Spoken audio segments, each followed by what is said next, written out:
We have hardware platforms that we have to deal with. We have software on top of those hardware platforms that we have to deal with. And sometimes you've got one hardware platform can boot multiple software systems, right? I want to run it in this mode. I want to run it in that mode. And I have to deal with all the different operating systems that might run on that. Then I have network topologies that we have to layer on top of that. Okay, how do I build my network? Am I going to do layer 3? Am I going to do layer 2? Am I going to do overlays and underlays? How am I going to build my network, right? How am I going to do stacking? Then we have configurations that layer on top of that. Then we have management platforms that layer on top of that. So the management platform now has to understand all of the decisions that I made underneath. And my management platform might dictate decisions, or my decisions that I made underneath might dictate my management platform. And that happens throughout this entire stack. That happens over and over again. This hardware won't support what I want to do, so I either need to buy new hardware or I need to change what I want to do. Right? It happens all the time. This is why every single network I've ever touched in a 30-year networking career is different. All of them, right? Nothing is exactly the same between two different organizations' networks. Even between two different sites from the same company, you're going to find nuances because of all of these decisions that have to be made. And then on top of all of that, we're supposed to layer security. We're supposed to somehow figure out how to secure all the decisions that have been made underneath, right? A great way to visualize this is just to think about compatibility matrices. You just think about every time you need to make a decision about your network access control platform.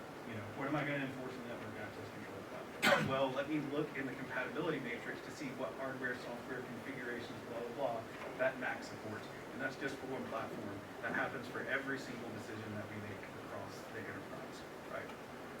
So this is, I would say, 30 years of layered complexity. And this is something that, again, evolves over time. As we make new decisions, we actually increase that complexity, right?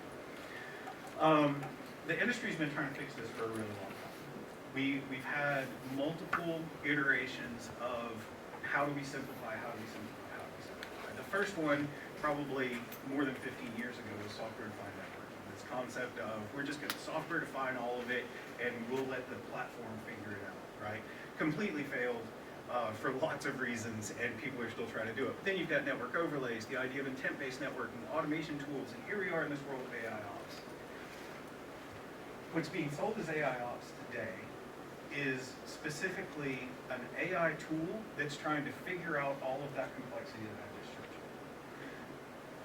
you. It's a little bit sad that we're using what I would say is probably the greatest innovation since the internet in AI to basically just say, how do we keep this network running, right?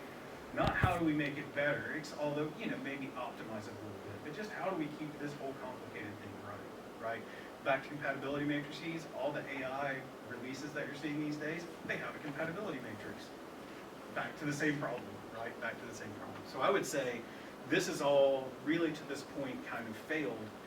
How do we figure out how we can use AI to move things forward and to secure networks better, automate networks better, that kind of thing.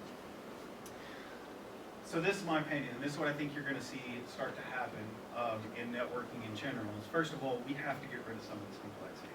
Right? And the way that I think we do that is we start to combine all of these bottom layers into what we're going to refer to as a single deterministic architecture. We'll go farther into this deterministic architecture, but what I mean by the deterministic architecture is an architecture that builds like building blocks, like Lego blocks, and not like an erector set. I'm probably the only one holding